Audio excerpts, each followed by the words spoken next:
And we're back here on the GSMC Baseball Podcast, bringing you our fourth segment, which is going to be going over the National League standings at the halfway point of this year.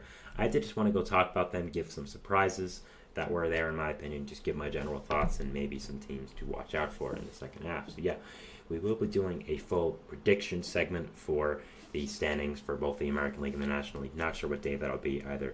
It'll be sometime this week because, of course, the All-Star breaks this week and we don't have games till Friday night. So we'll be at some point this week, but when that happens, I'll give you an update. But yeah, just going over the National League standings here now.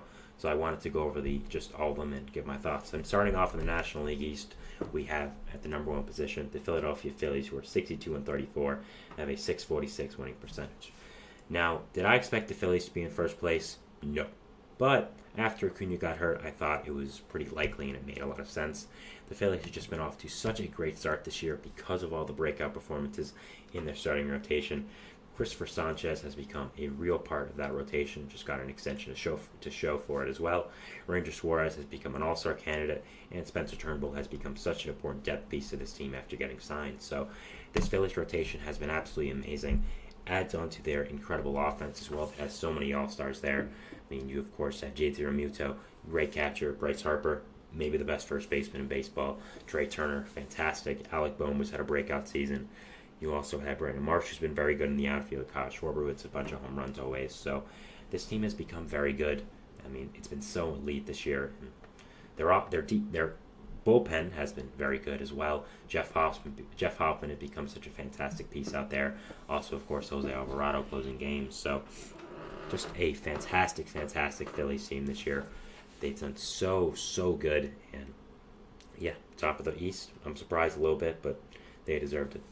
Second, we have the Atlanta Braves, who are 53-42, and who currently are in the top and a wild card seed. After Strider and Acuna both had their season-ending injuries, I thought it made some sense for the Braves to be able to drop back and kind of go back into the wild card conversation, not the division conversation.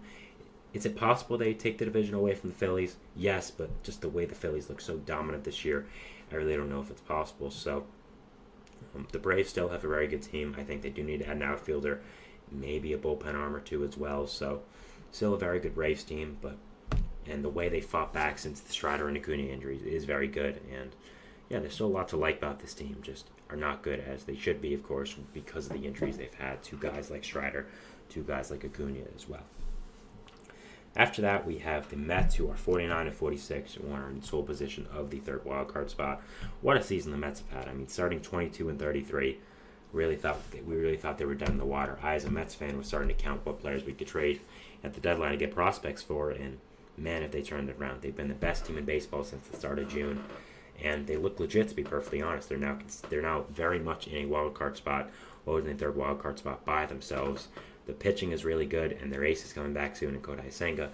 Their offense has been fantastic with amazing contributions from Francisco Alvarez, Francisco Lindor, Mark Vientos, Brandon Nimmo, Harrison Bader, J.D. Martinez. Pete Alonso hasn't been bad as well, so an amazing Mets team that I think looks legit, is very good, and I'll be talking about definitely in my full predictions for the playoffs. So yeah, Nationals are fourth place here at 44-53 with a 444 winning percentage. The Nationals were actually in possession of a wild card spot at one time, but they did kind of fall back to earth.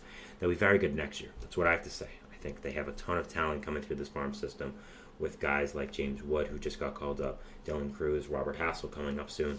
Already guys at the major league level as well, like Mackenzie Gore, Josiah Gray, Mitchell Parker, Jake Irvin, C.J. Abrams, guys who are already part of this team and have done fantastic as well. So overall, this Nationals team has a very good future. This year's not their year because everyone's going to come up next year, but still a lot to like if you're a Nationals fan, a lot to be proud of, and just a lot to be happy about right now if you are a fan of this team. So props to them.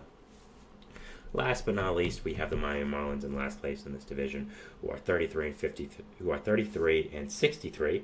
Wow, with a 344 winning percentage. That's bad. The Marlins are bad. They're going to get much worse at the deadline once they trade everyone of value. Not much else to say there. The NL Central here, we are going to move on there. We have at the first place position, at 55-42, 5-67 winning percentage, the Milwaukee Brewers. Going into this year, I really did not expect this from the Brewers. I thought they would be more of a rebuilding team and a team that's not too very well this year. I thought, they would kind of just be stuck in the middle after the trade of Corbin Burns and Brandon Woodruff being out for the year. But their offense has really stepped up. A lot of their young pieces on this team have done a great job. And just overall, they've done a very good job being able to be in first place in this division. I think they're a legit team as well, and I think they're going to continue doing it. So, the Brewers have done a fantastic job here, and have been a great team for this year. So, I've surprised a lot of people, and have done a really great job. So, props to them, and props to what they've been able to do this year. Next, in second place, we have the St. Louis Cardinals at 50-45, 521 winning percentage, who are in second place in the wild card position. The Cardinals were off team that surprised me. I really did not expect much from them this year. I thought their rotation would be bad. I thought their offense would progress, and both have been pretty much true, but they've somehow made the playoffs. I think their offense has been pretty good, even though it has been regressing. Their bullpen is locked down, and their starting pitchers have been good enough to where it doesn't really matter. I think, they're not going to continue being this good. I don't think Lance Lynn and Kyle Gibson will continue to be positive contributors to this team, but they've done really well so far, are in second place in the wild card, and got to hand it to them. They've done really well, and have exceeded my expectations, and I'm sure exceeded a lot of people's expectations. Third place, we have the Pittsburgh Pirates, who are exactly 500 at 48. The Pirates are kind of like the Nationals, but better. Next year is their year. You have an elite top three in the rotation of Mitch Keller, Jared Jones, and Paul Skeens that isn't going anywhere for the foreseeable future. You have some nice pieces on the lineup in guys like Connor Joe, who has done very well. Brian Reynolds has become a fantastic piece for this team. Bullpen is really nice with David Bednar, Colin Holderman, and Aroldis Chapman, proven to be a formidable trio at the end of that bullpen, even with some of their ups and downs. So this Pirates team has a lot going for them. I think if they make the playoffs, they can be very scary because of that pitching core, but I'm just not sure they'll be able to. So I think next year is their year, and they'll continue to be great then. So we'll be watching them next year. Fourth place, we have the Cincinnati Reds, 47-50, 485 winning percentage. I really expected the Reds to win the division this year. I thought they would be really good. But overall, injuries, suspensions have gotten to them, underperformance as well. I think next year they'll be much better, but just this year has been disappointing. But next year I really think is going to be their year, and I'll be very interested to see what is going to happen with them. Next up, we have finally in the NL Central the Cubs, who are 47-51, 40 winning percentage. They did really well at the start of this year. Shota Imanaga was looking like a Cy Young contender, and man, it's all fallen apart. This team has really not done well. They have really not performed to their highest standards, and man, they have just been a big disappointment this year.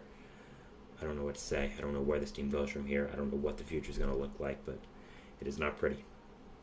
Going to the NL West here, we have in first place, of course, Los Angeles Dodgers, 56-41, a 577 winning percentage. No surprises here. I mean, this Dodgers team is fantastic. They have superstars. They are dealing with some injuries right now, but once those guys come back, they'll be great.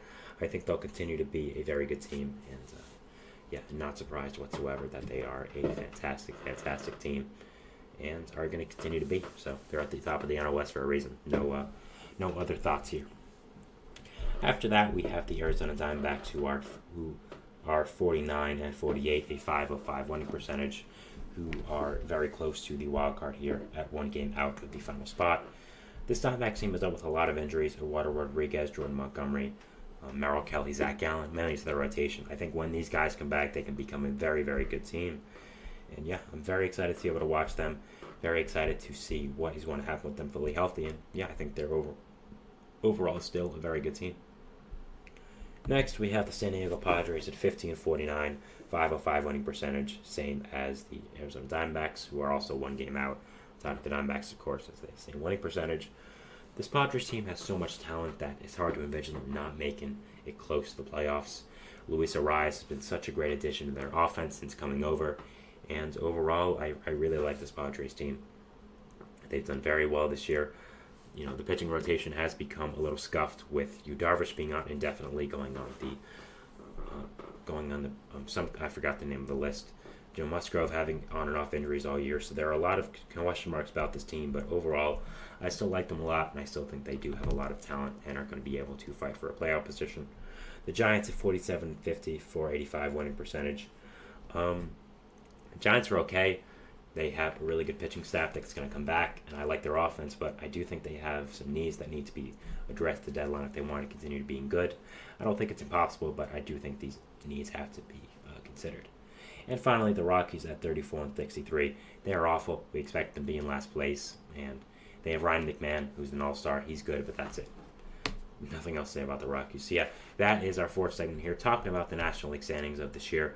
Going into our fifth and final segment here, we are going to be talking about the American League standings of this year. Just going over them, basically the same thing we just did with the National League. So yeah, that'll be our fifth and final segment, and we'll see you then. So thanks, and bye.